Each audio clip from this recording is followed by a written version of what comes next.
My first question is what are the causes of the dramatic increase in the number of foreign fighters who come to join the Islamic State from European countries?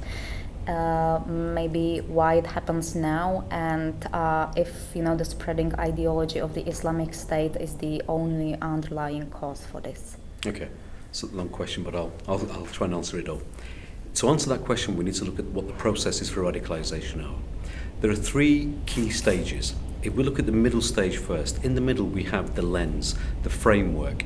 This is where the Islamist ideology happens, and they focus on the ideological, the social, the emotional and spiritual aspects of the narratives and the conditions. And here we have these charismatic recruiters, both online and offline, that will create a worldview.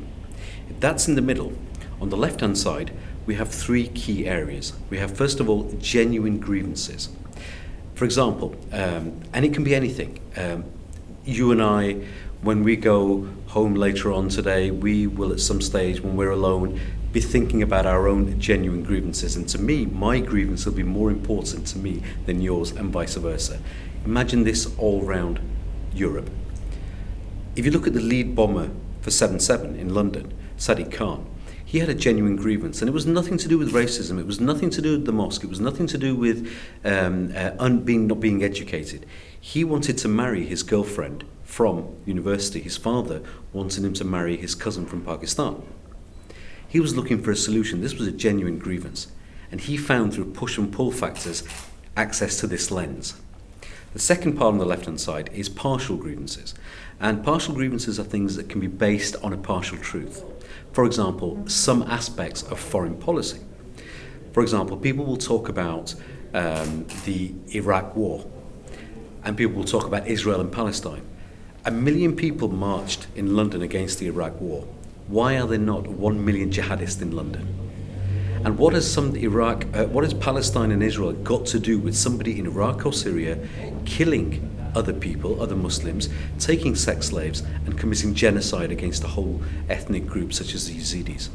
But there are partial elements of truth. And the third part on the left-hand side is perceived grievances. And a good example of a perceived grievance is a former recruiter that I work with. He tells me this story about when he was on the train one time, and there was a young mother. She had a child with her. She was wearing the hijab, so he identified her as being Muslim. She was reading a story about paedophilia, about how somebody famous was molesting a young child. He quickly realized that this mother must be concerned about her child. And this mother must have, because it was fresh in her mind, he engaged in her to say, look, the Western society, Europe and the West is so morally corrupt, it's so bankrupt, there's no spirituality, there's no idea, there's no protection for her child. She has to go through the lens and come up with one of 4 solutions. So we've got the grievances on the left-hand side, which can be manipulated. We've got the lens in the middle. And on the right-hand side, we've got what they perceive through the worldview, the solutions. The first one is that the only way you're going to find parity, the only way you're going to find a solution to your problem is to join what I call the global Muslim Ummah gang. Because it's just like recruiting to a gang. Set up or struggle for a utopian Islamist caliphate. The second part of the solution is the theological justification.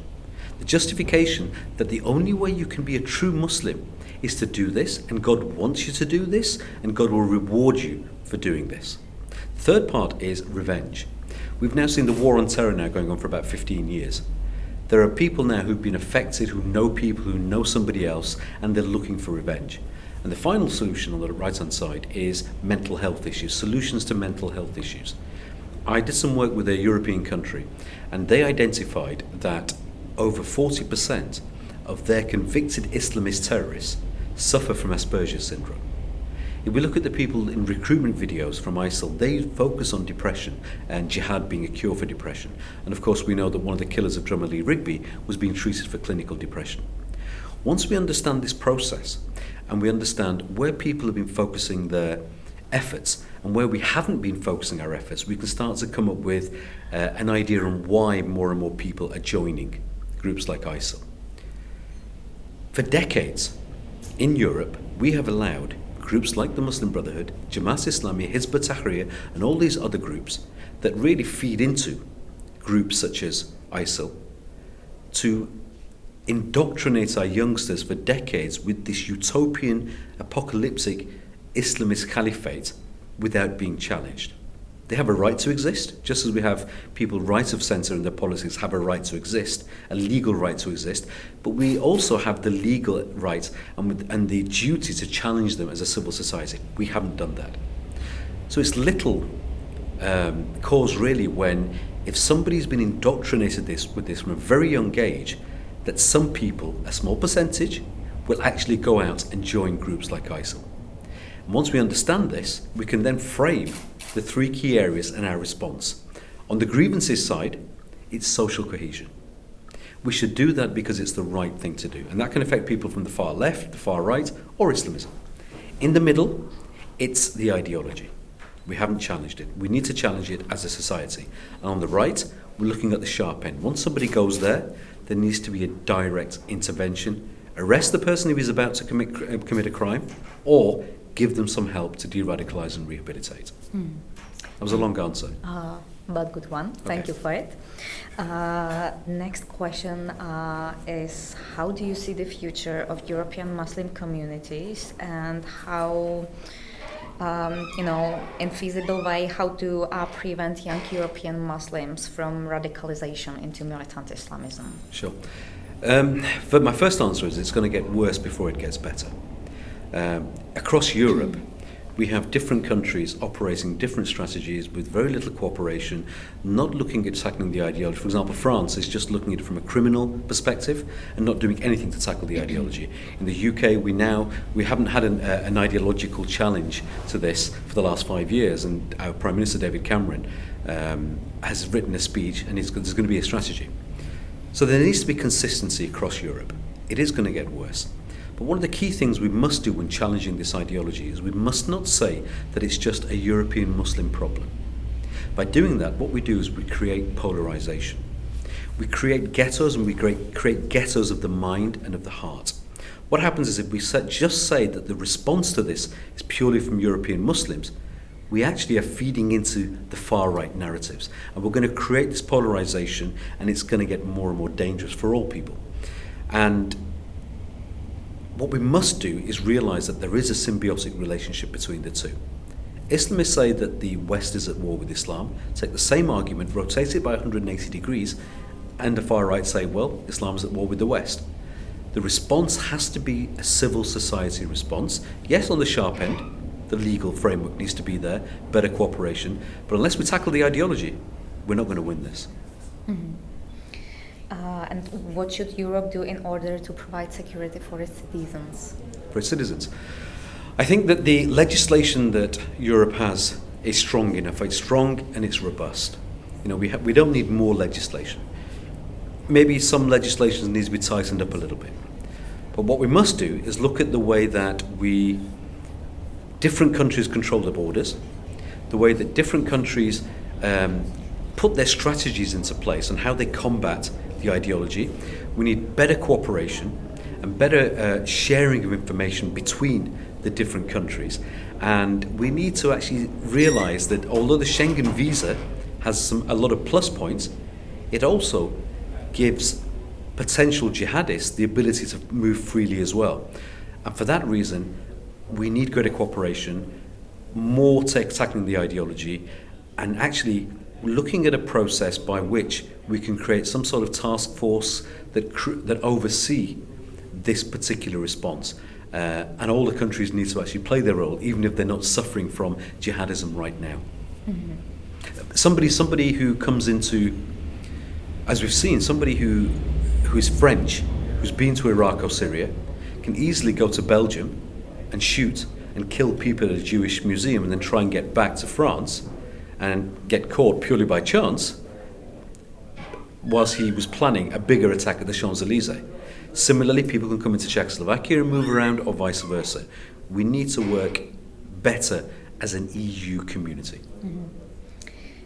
Could you describe the process of radicalization into militant Islamism? I mean, where it starts, how it develops, if there are any indicators in common, maybe recognizable milestones, something like that. Let me give you a story to highlight that. I remember in 2009 I was on tour doing various speeches, and I went to Manchester University, Manchester, and I gave this speech. And afterwards there was this guy who came to me from a Pakistani background, British, who started crying. And the Britishness in me wanted to shake his hand, my Pakistani origin wanted to hug him, so I sort of ended up doing something in the middle. But then he told me a story, and I wanted to cry. He had come to the UK at a very young age and worked as a labourer. He worked hard. Sometimes he was doing 24, 36-hour shifts. His eldest child, his son, went to Manchester University to study medicine. And this was great because for migrants, for immigrants that come to a country, if their children can get a good education, become doctors, etc., they move up the social ladder. The first year at university, the son was living at home. He came home and he started praying a lot more. He started wearing clothes above his ankle. He started growing his beard a lot more. And the father thought, great, fantastic. This guy is becoming a better Muslim than me. He didn't like the beard, but okay, he's going to be a doctor, but he's going to be a better Muslim as well. The second year, the son used to spend a lot more time on his own. In those days, social media and phones wasn't that widely used. He'd be in his bedroom. He would talk to his father a lot about politics. He would talk about conspiracy theories against the West. He would talk about a lot more anti-Semitism. And the father didn't have any answer to any of these questions, so would hide. Then he started doing something very strange. On the dinner table, he would separate his food into half. He would eat one half, he would leave the other half. And the father thought this was very strange. Why is he doing this?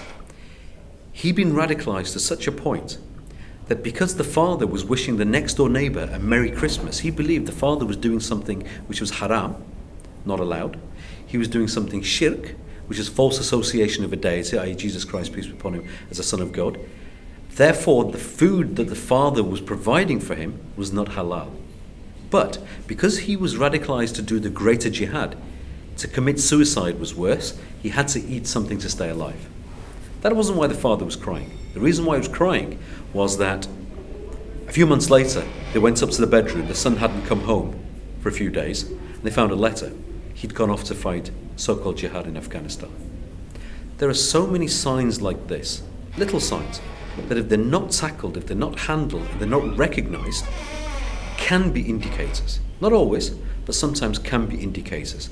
And I think more training and more upskilling and more support needs to be given to parents, to teachers, to local government, to the police, to the prisons, and a whole range of people that can have some sort of communication with any individual so that they can recognize these signs. And we've developed a course. It's an EU-funded training course called Terra, and it's something that we are going to start delivering throughout Europe at the back end of the year. Mm-hmm. Does that answer your question? Yeah, that's sorry. perfect. And also my next question also refers to the radicalization strategies, and it goes like this. Could you tell us how de-radicalization strategies work? If there is any, general one-size-fits-all approach, or if these strategies are, let's say, tailor-made to fit an individual? There are three main strategies that are operating in Europe at the moment. There's one in Germany, which is relatively new. There's one in Scandinavia, which is relatively new, and there's one that we have in the UK called Channel, which has been around since, I think, the last 7 years, if I'm not mistaken. And Channel has had nearly 6,000 people referred to it since its inception. Currently, there are almost 100 people every week that are being referred. And what we do within Channel is we have mentors at Quilliam that work under this process. This is a government program. If somebody meets the threshold of Channel, we do a risk assessment of where this person is in terms of their radicalization and the process and the stage. Then what we do is we assign a mentor. And the best mentors that I've seen are the people who have been radicalized themselves and now have disavowed the ideology and theology, who can actually communicate with the people and guide them. It's about guiding people back to a safe space, to a normal space. And they focus on the intellectual, the social, the ideological, emotional and spiritual aspects through building trust. And sometimes the first meeting can happen at a football match. Sometimes the first meeting can happen in a gym. Different places. Once they've built the trust, then the mentor is able to focus on these narratives, dissect them, and it's all about creating doubt and building in critical consumption and critical inquiry, both from an intellectual perspective and an emotional perspective. And that's something that we've been doing and other people have been doing now for a number of years. And I found that, and I'm not just saying that because I'm from the UK, but I genuinely believe that there's only 3 countries in Europe that are running these strategies, and the one in the UK is probably the best. But it's probably the best because it's been running the longest and has learned from its mistakes.